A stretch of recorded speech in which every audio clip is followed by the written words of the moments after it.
வணக்கம் நண்பர்களே, நீங்கள் பார்த்து கொண்டிருப்பது உங்கள் ஸ்ரீ சுமேர் தர்ஷன். பதிவை முழுமையாக பாருங்கள்.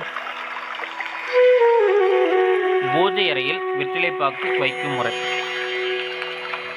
பூஜையும் வெற்றிலைப்பாக்கையும் பிரிக்கவே முடியாது, பிரிக்கவும் கூடாது. வீடுகளில் செவ்வாய் வெள்ளி அன்று வெற்றிலைப்பாக்கு வைத்துத்தான் பூஜை செய்வது வழக்கம். தட்டு நிறைய பழங்களையும் பூக்களையும் வைத்து பூஜை செய்தாலும் வெற்றிலைப்பாக்கு வைக்காவிட்டால் பூஜை நிறைவு பெறாது. நம்முடைய நைவேத்தியமும் சுவாமிகளால் ஏற்கப்படாது.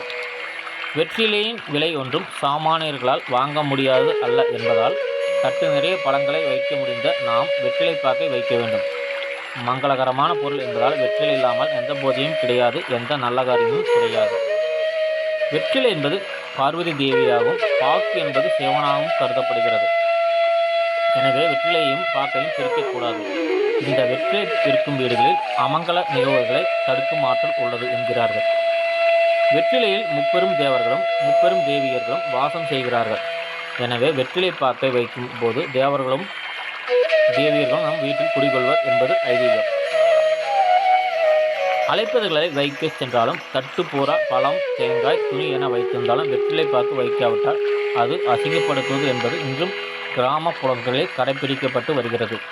இதெல்லாம் சரி, வெற்றிலை எந்த திசையில் வைக்க வேண்டும் என்பதுதான் பலருக்கும் சந்தேகமாக இருக்கும்.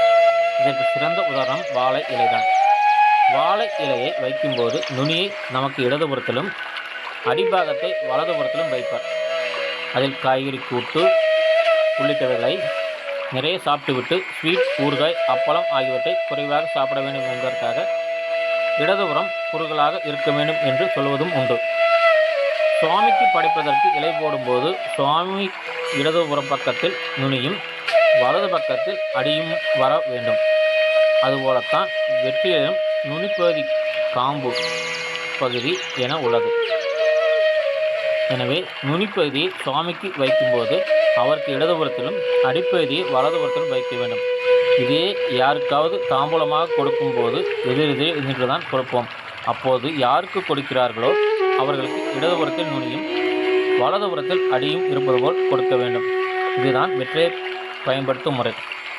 பூஜை அறையில் 4 வெற்றிலையும் 2 பாக்கையும் வைக்க வேண்டும். தட்டு நிறைய வைப்பதென்றால் கணக்கே இல்லை. திதி உள்ளிட்ட கெட்ட காரியங்களுக்கு 1 வெற்றிலை 1 பாக்கைத்தான் வைக்க வேண்டும். அதுபோல் காம்பை கிள்ளிவிட்டு வெற்றிலை வைக்கக்கூடாது. காம்பில் பார்வதியும், நடுப்பகுதியில் சரஸ்வதியும், நுனிப்பகுதியில் லட்சுமி தேவியும் வாசம் செய்கிறார்கள். முப்பெரும் தேவியர்களையும் ஒன்றாகத்தான் நாம் வீட்டுக்கு அழைத்து பூஜை அறையில் அமர வைக்க வேண்டும்.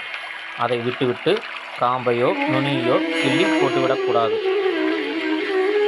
மேலும் இதுபோன்ற தகவல் அறிய ஸ்ரீ சுமேர் தர்ஷன் சேனலை சப்ஸ்கிரைப் பண்ணுங்கள், பெல் பட்டன் கிளிக் பண்ணுங்கள், லைக் பண்ணுங்கள், ஷேர் பண்ணுங்கள், கமெண்ட் பண்ணுங்கள். வணக்கம்.